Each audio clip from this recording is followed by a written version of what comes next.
Let's see. I'm going to talk about some work that we're doing at the University of Tennessee, and we're doing this with a number of collaborators who are on my team.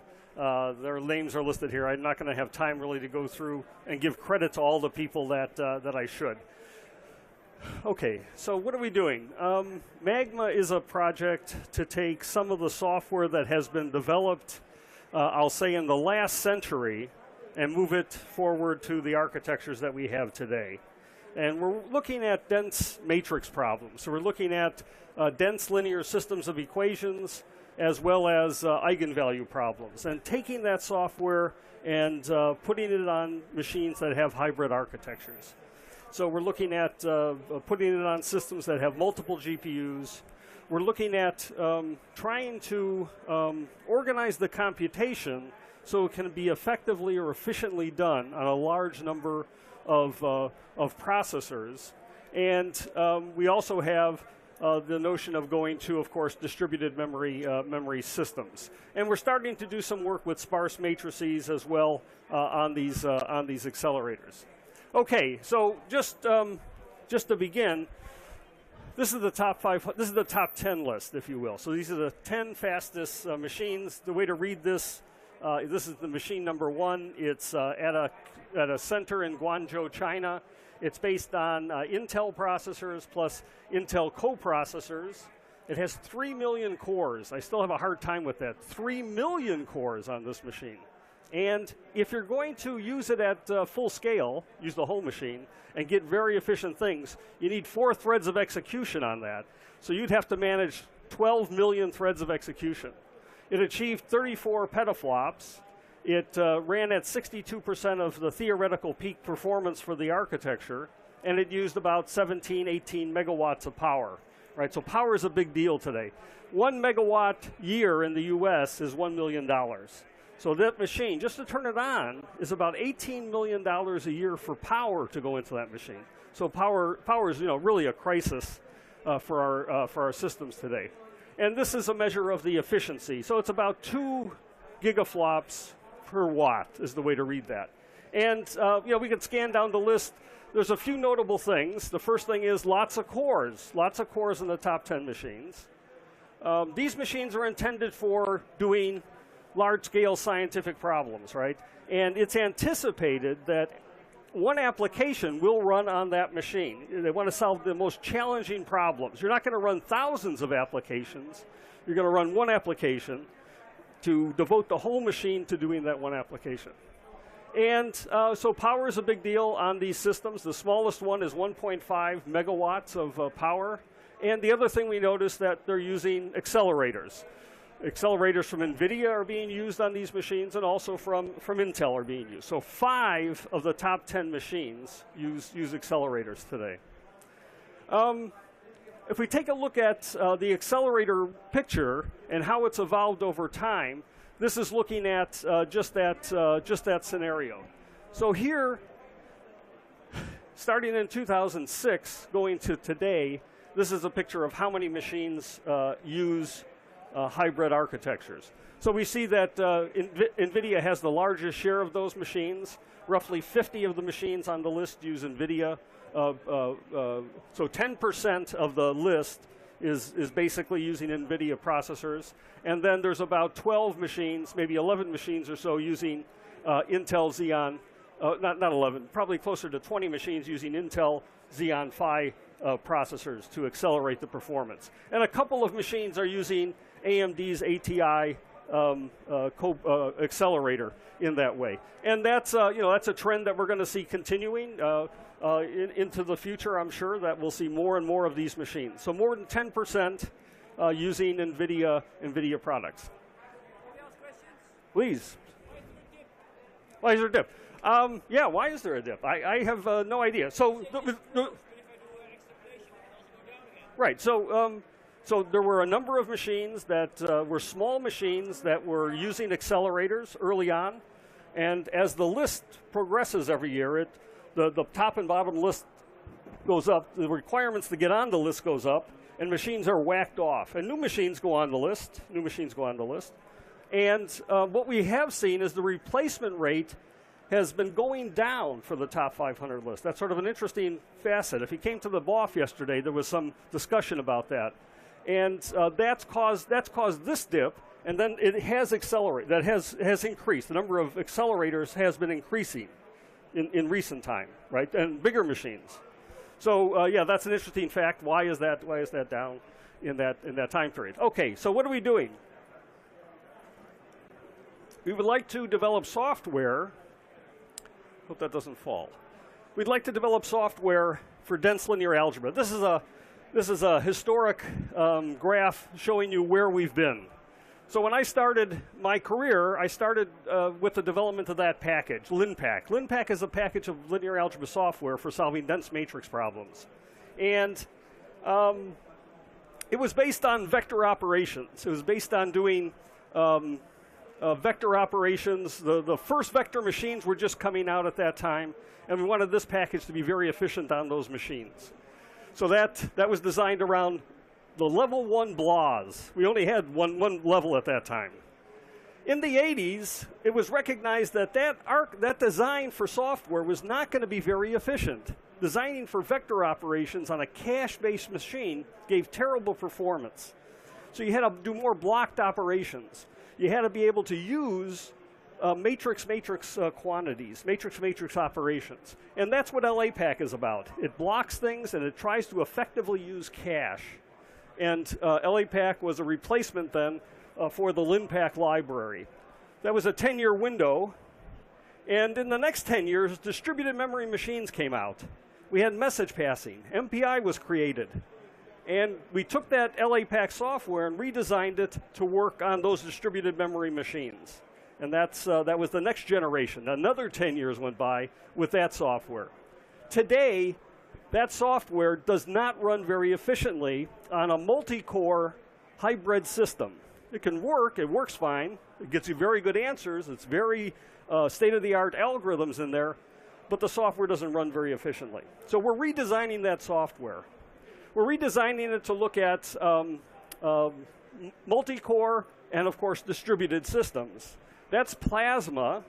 If you have a heterogeneous set of processors, Plasma's your guy. If you have a heterogeneous set of processors, then MAGMA's the thing to replace it. MAGMA's the replacement, if you will, for some of that software in that time period. Do you have a question? Plasma is so it's all the same processors. That's right. So it's a homogeneous. If I said heterogeneous, I misspoke then. Set of processors. So that's the way to think of it. Those packages run very efficiently. They use a different programming style. The programming style that's used now in these packages is not a loop-level parallelism. It's not a fork-join parallelism. If you were at Charles Lyserson's talk this morning, he talked about a data flow model.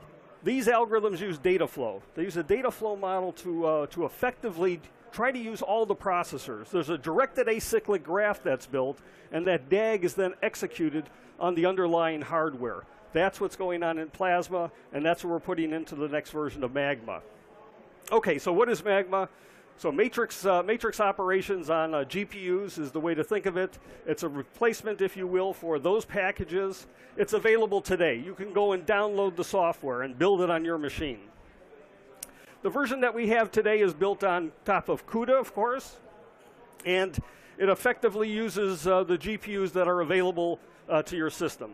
So here's a list of collaborators. We couldn't do this ourselves. I certainly didn't write the software myself, but my team at the University of Tennessee, my colleague at Berkeley, Jim Demmel, another a former postdoc who now works at the University of Colorado, Denver, colleagues who work in France. There's one in the back row here, Mark, who's helping us, and some colleagues out in KAUST in Saudi Arabia. We have some former postdocs who are now working at KAUST and helping with the effort. So it's a community project, similar to the way LAPACK and ScalaPack were built. Those were community projects, getting the community involved, helping to really build a solid package based on what I'll call state-of-the-art algorithms. So here's some of the features. It's designed for high performance. It uses multiple precision, so there's a single, double complex, and double complex version of all the software that we have in our library. And it also uses a mixture of precisions at a certain, during certain things to boost performance. You know that single precision on commodity processors, single precision is twice as fast as double precision. And if you do operations on single precision operands, you have less data movement. Data movement's critical for all computations. It's the killer in terms of performance. So minimizing data movement and getting twice as fast is a good thing. So we designed some of the algorithms to use a mixed precision. They do some of the operations in single, and then they do critical things in double, and try to get the same precision that you would have gotten had you done the whole thing in double precision. So we can run faster. You know, on some of the NVIDIA products, there's a factor of 3 between single and double precision. So getting that factor of 3 is really a good thing. We have algorithms which are out of, they allow you to execute matrices which are much larger than the GPU memory. GPU memory is small. What are we at? 6 gigabytes on the GPU. So we can now do much bigger problems by using the host memory, shuttling data from the host memory back and forth. Think of it almost like in the old days we used the word out of core. Core had a different connotation in that case. And it supports multiple GPUs. So that's sort of the focus or the direction that we're going with in MAGMA. So here's a cartoon, if you will, of what's supported. So we support CUDA, clearly, so NVIDIA products are supported. We support OpenCL, so there's an interface that allows all the software to be used with OpenCL. And there's an interface which allows most of the software, all the software also to be used with Xeon Phi processors. So here's our checklist. If things aren't checked, it's just because we haven't gotten around to doing it, right? So things at some point will be checked off. So there are linear solvers, there's eigenvalue problems, there's multiple precision things going on, there's multiple GPUs are supported. We have an extensive set of test software that was developed under the LinPack project. We have about 500,000 lines of code, which really stresses the software. It gives us confidence that the algorithms we've implemented are correct numerically, and that they don't have, it was built correctly as well. So we can at least have some assurance that it's there. And that software is being used here to verify this package. We have a Windows version if you wanted it, and then there's a Mac OS version as well to go along with that. And here's a cartoon of performance. This is running on a system which has 16 cores. So the host is a 16-core. It's a board which has 2 sockets, 8 cores per socket. And this particular implementation uses 2 GPUs, or there are 2 GPUs on that board. So that's the host board, if you will. And if we ran the code, if we ran MKL, so that's the Intel's math kernel library, on that, on just the multi-core part of the machine, we get performance that looks like this for an LU factorization. We want to solve a dense matrix problem. We want to solve a system of equations where the matrix is general. If we use one of the GPUs, our code gives you performance which is a little bit better than we got before, and 2 GPUs doubles that improvement. So we're getting quite a bit of improvement overall, and the code is running about 2.3 teraflops is the performance that we're seeing out of that particular code with those 2 GPUs. Okay, so that gives you a hint. And then, you can do this. This is running on the previous generation of NVIDIA processors. We could do this with single, double, complex, and double complex. So now the data types are changing. So I got a single precision 32-bit representation of the matrix. I solve it, and I get this performance. I get this performance here. That's a single precision. Double precision performance is the lower line, so about half of the performance. That's because it takes twice as long to do the floating point operations, and you're moving more data around, so you're being tested there. Complex arithmetic, you're doing more floating point operations per data item with complex arithmetic, so that boosts a little bit the performance, and we see that with the blue line. And this is double precision complex floating point arithmetic, and again, there's a big boost in terms of performance there. I'm sorry. This is the 32-bit, and this is the 64-bit complex arithmetic. So you see that boost in terms of performance, and then the performance for the 64-bit floating point arithmetic. Okay, so again, we want to use all of the processing capability we have on our board, and MAGMA is structured like this. We call that a hybrid approach. So if it has multi-core, we want to use the multi-core as well as using the GPUs. So we're going to be using both parts of that system. We're not going to waste the system, parts of the system, just to exploit the GPU. So the code that we have is structured or put into a modular form where we can almost take the existing LAPACK code and modify it, I want to say with simple text edits, to get it into a form which uses a version of the BLAs that exercise things on the GPU. So they're responsible for moving data over correctly to the GPU. They're responsible for starting the processing and then getting the results back. So that's these higher level BLAS routines. You see MAGMA underscore and then some name of a routine for get and put the matrix and look at synchronizing events and look at doing the operations. So that's what I'll call a simple modification of the LAPACK code to get it into shape so it can run and exploit those GPUs. This is looking at what I was talking about earlier, using single and double precision to get a solution to the problem. So the thing to look at here first is the blue line. The blue line is solving it using 32-bit arithmetic. It's using 32-bit arithmetic, and this particular example has one GPU in it. Using 32-bit arithmetic, what we see is the performance looking something like this. If we were to take the code and do 64-bit arithmetic, that's the red line here. So 64-bit arithmetic is the red line, getting more precision, of course, in the solution, but taking longer to arrive at that solution. There's a technique that can be used, and that technique is called iterative refinement.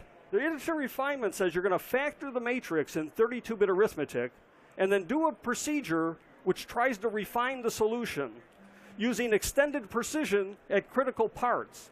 If you use extended precision at critical parts, you can actually prove that if it converges, it's going to converge to the 64-bit solution. It's as if you had used 64-bit from the start. So you factor a matrix, that's where all the expense is, and then you do this iterative stuff to go and refine the solution. And if you use that technique, you end up with this brownish line here. So the performance is much better than double precision. I got the same accuracy as double precision. It's a little bit lower than single precision because I do have to do some additional work to get us there. But we end up with exactly the same solution, the same accuracy that we had with that red line there.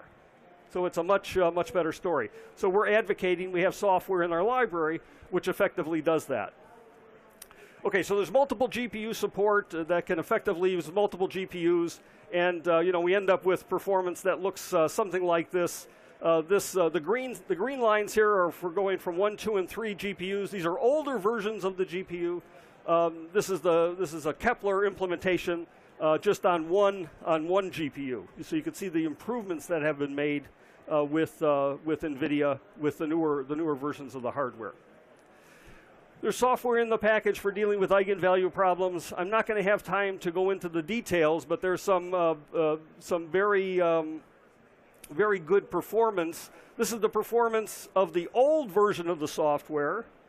We have a new implementation which enhances the performance on 1, 2, and 3 GPUs over what we got on 1, 2, and 3 GPUs with the old version of the algorithm. The new version of the algorithm is a multi-staged algorithm. It takes the matrix and reduces it to a condensed form, and that condensed form is then operated on separately, and then ultimately we end up with the tridiagonal matrix and we find the eigenvalues of that tridiagonal matrix. So some of the current work we're doing is this data flow stuff. It allows things to execute in a more modular fashion. It generates basically a directed acyclic graph, and that directed acyclic graph is executed by our runtime system to effectively use various components of the machine. And I'm not going to have time to tell you about this story because I'm running out of time. I'm okay, she says. Okay, very good. So think of it like this.